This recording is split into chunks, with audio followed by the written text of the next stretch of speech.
Hello everybody, welcome back to another video as today of course is a double upload day as of course we had the news with Connor McDavid come out not that long ago with him contracting COVID-19, which is big news.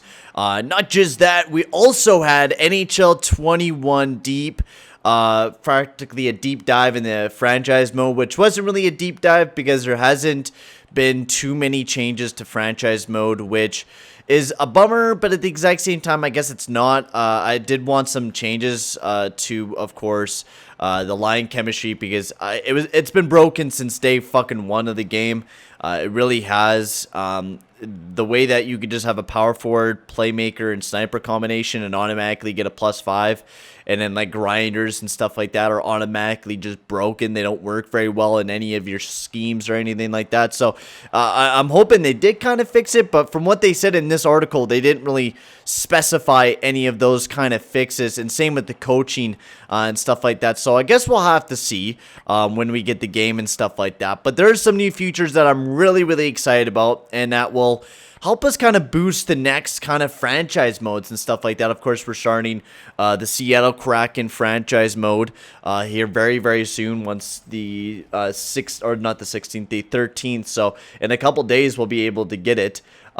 So this is what they said on the article. Welcome franchise mode fans. We're excited to tell you about the new additions to this year's franchise mode. Last year we revamped scouting, adding coaching as well as line chemistry. For NHL 21, we wanted to address some community requests that was requests that you've been sharing with us. Of course, they added trade deadline, kind of a new kind of trade deadline for them.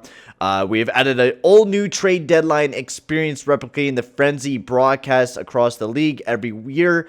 Before the trade deadline even begins, you'll need to reevaluate your team and decide that what route your franchise will take heading into the deadline. You'll have 4 options to choose from: seller, conservative seller, conservative buyer, and buyer. Your experience within the trade deadline will be shaped by this decision and will influence what kind of offers you'll receive.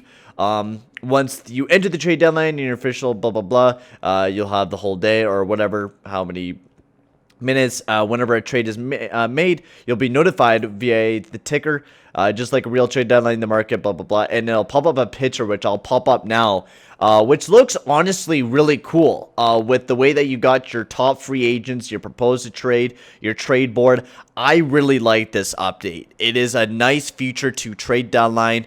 We'll make it bring it some more storyline into the game, which is something I'm looking for. I am perfectly fine with how the line chemistry is for another year. I am perfectly fine with that. I know a lot of people are going to be complaining about it, but I mean, I usually play realistically anyways when I do my franchise modes. I don't try to go after the +5s. I usually just try to build a nice, good team with some defensive points to it. However I build my team depends on how I draft and stuff like that. I do like getting the +3s and stuff like that. That's always nice. I usually try to at least upgrade in that sometimes. But yeah, the trade deadline looks very cool. I'm really excited about how that will work out. I'm really excited to actually play a couple hours of franchise mode, which I am honestly thinking about getting that 10-hour trial because of the fact that I just kind of want to play it throughout the long weekend, since I don't have any school on Monday, and getting 10 hours of that game would just be amazing. And then I could possibly make some content for you guys as well throughout the weekend, which would be a lot of fun. But yeah, like you could see on the picture here, like you could see the overall potential player style, the return they want, which is a top 4 prospect, the contract, and all that sort of stuff, which looks really cool.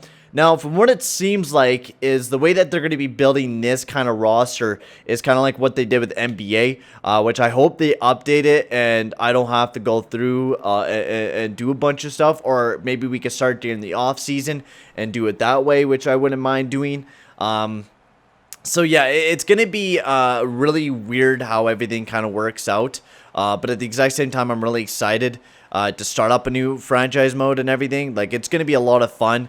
Of course, we're doing it with the Seattle Kraken. Of course, we're doing another expansion draft, but that's what you guys wanted. You guys voted for the Seattle Kraken. And I'm actually really excited to do the Seattle Kraken once I actually make the jerseys and oh, what the fuck was that? Otherwise, You could sort by all available players as well. It'll give you like the top 10 players still available, which looks really cool. And it also pops up trade alert, which you guys will see in this picture here with Kent Ballard.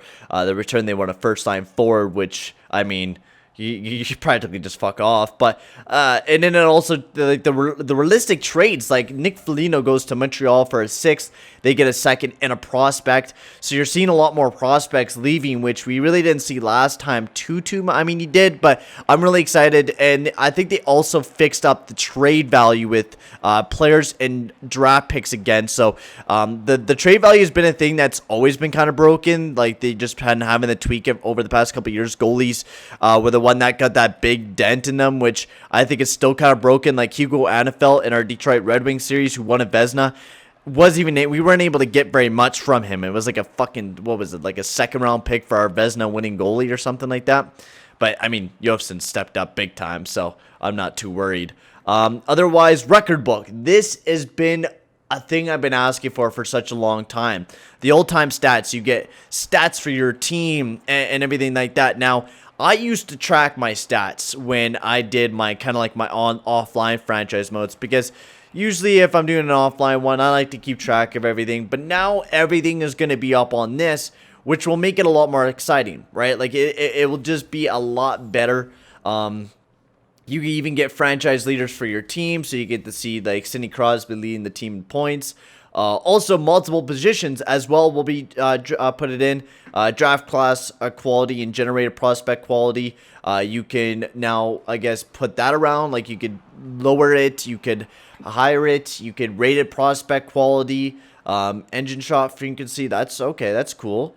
So looks like there's engine shot frequency. I don't know what that's going to be all about, because now they're increasing that you could put maybe more shots in the game or something. I'm not too sure. So some new feature there. Yeah, that, and then draft pick trade logic. We updated the logic so computer controlled teams will refrain from putting their draft picks on the trade block early in the season, waiting until their team is more established later in the campaign. I like that. Also, I'll show you guys the picture. We guys get to see a Oilers thing, which is a revamped trade value of players. You'll notice a greater separation in trade value from player to player. Players like Connor McDavid will have a high value and will be harder to acquire.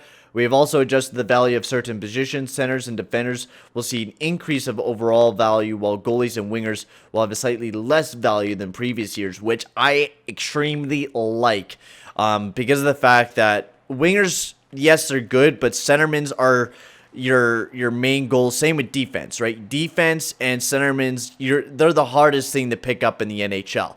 Otherwise, like something like a winger or a goalie, they're a bit easier to pick up. You don't need to give as much, which is what you've seen out of the Devin Dubnyk trade. You've seen that Minnesota only really picked up a 5th, but they also traded away a 7th as well, I'm pretty sure. But yeah, you guys can see that Yamamoto's up at an 82. Cassing's up there pretty high. You've seen Darnell Nurse somehow at an 86, which, I mean, is unrealistic, but whatever. But yeah, that is everything and everything for the new franchise mode. I'm really excited about it, and the graphics look nice.